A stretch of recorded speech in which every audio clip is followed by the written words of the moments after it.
Operation সিঁদুরের পর operation Mahadev, সন্দেহভাজন জঙ্গিদের গতিবিধির উপর নজরদারি, তারপর গুলির লড়াইয়ে এনকাউন্টার। 28 জুলাই সোমবার সেনা ও জম্মু কাশ্মীর পুলিশের যৌথ অভিযানে নিহত 3 জঙ্গি।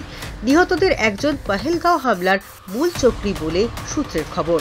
নাম সুলেমান ওরফে হাসিম মুসা। দাচি গ্রামের জঙ্গলে লুকিয়ে জঙ্গিরা, খোঁজ দেন স্থানীয়রা।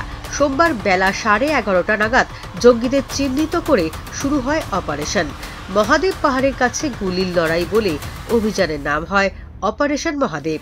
3 জঙ্গির নিহত হওয়ার খবর নিশ্চিত করেছে ভারতীয় সেনা।